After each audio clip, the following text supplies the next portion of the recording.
Here is how you take your Gel X from this to this. Here's how my nails look after about a week and a half. I love the design, but it is time for a change. Grab your clippers, nail file, I like 100/180, or an E-file with a coarse bit like this. Some acetone, 100% is what I use, foil, cotton pads or cotton rounds, a dust collector, and a mask.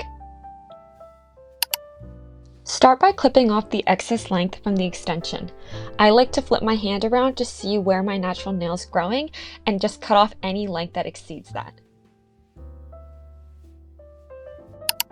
Now is the time to also remove any charms or 3D elements from the nail just to make the filing process a bit easier.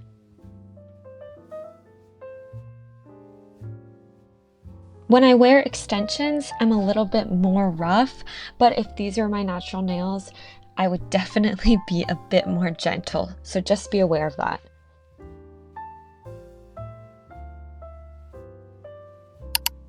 Here's how they look after I've cut down the excess length, and you can see I've cut right above where my natural nail is growing. I'm using my dust collector and my E-file to remove all the polish off the nails and thin down the extension as thin as possible.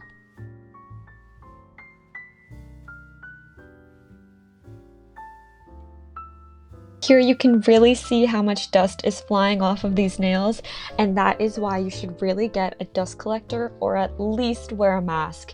You do not want to breathe in this debris. This is how the nails look after I've finished filing off the polish and thinning down the extension. You can see my natural nails through the extension and they should be pretty thin.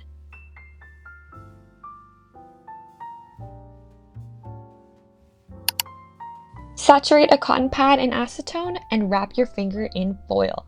So you can see here I kind of fold the foil in half and then wrap the remainder around my finger and close off the top by folding it down.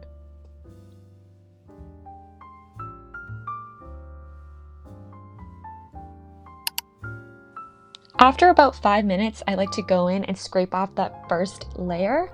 It might feel a bit sticky or gummy, but that is just the extension breaking down.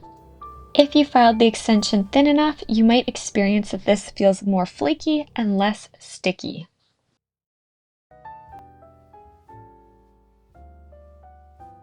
I just rewrap my fingers in the foil and acetone once I'm done and let it soak for 5 more minutes.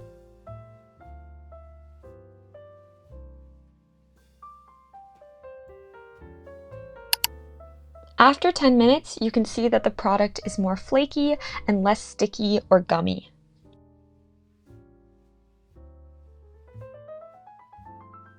It might look like I'm being rough, but I promise you I am applying little to no pressure when I do this.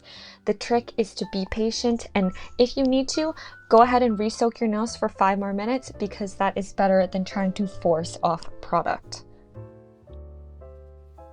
I find it so satisfying watching the product flake off. I love it. With the 180 grit side of my nail file, I just removed that last remaining product. And be very gentle at this step because you don't want to damage your natural nails by filing them too thin.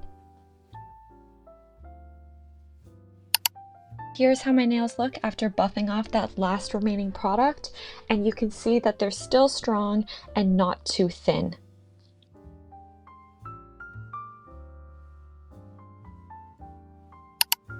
That process can be very harsh and drying on your hands, so I always recommend to use a cuticle oil after to rehydrate your hands and nails.